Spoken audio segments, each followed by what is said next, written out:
Et là, aujourd'hui, on va parler du calendrier floral de l'hiver. Alors, on commence par le mois de décembre. Oui, même s'il est passé, eh bien, on sait que le mois de décembre était le 10e mois chez les Romains. Et il est marqué par le solstice d'hiver et c'est le jour de l'année où la durée du jour est la plus courte dans l'hémisphère nord. Et dans le calendrier républicain, cela correspond à Nivôos, c'est-à-dire la période de la neige. Et la couleur associée est le bleu et les fleurs sont le narcisse et bien sûr les roses de Noël, les fameuses et les bores. On s'intéresse au mois de janvier. Alors, le mois de janvier est dédié à Janus, une divinité romaine représentée avec 2 têtes.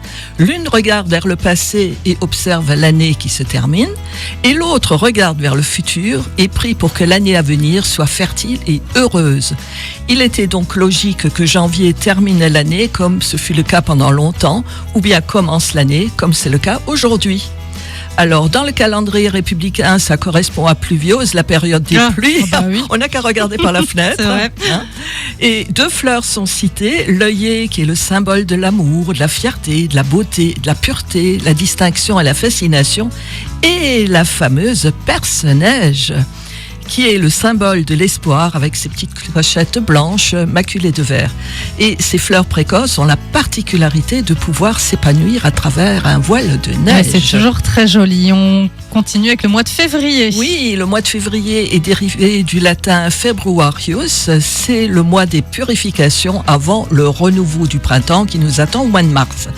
Alors, les Romains le célébraient déjà en organisant des fêtes de purification avec notamment le rituel de Fébrua, qui veut dire purification, ou les Lupercales pour que le monde des vivants ne soit pas contaminé par le royaume des morts. Alors, dans le calendrier républicain, février correspond à Ventose, la période des vents.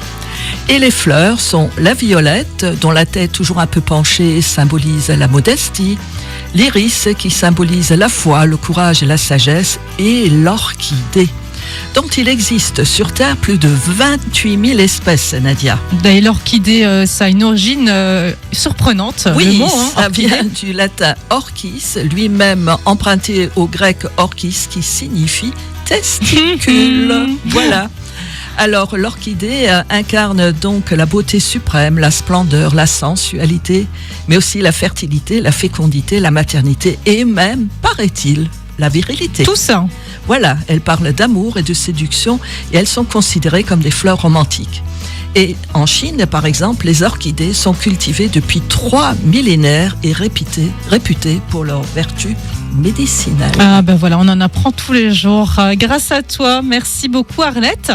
Et dans 15 jours, tu connais déjà notre thème ? On va partir vers Val-de-Guéblange et faire la connaissance de Léo. De Léo et de sa maison. Et de sa maison. J'ai hâte d'en savoir plus sur ce fameux Léon et cette maison, témoin du passé du village. Voilà. Merci Arlette. Et puis je te dis à dans 15 jours. Dans 15 jours. Au revoir à tous.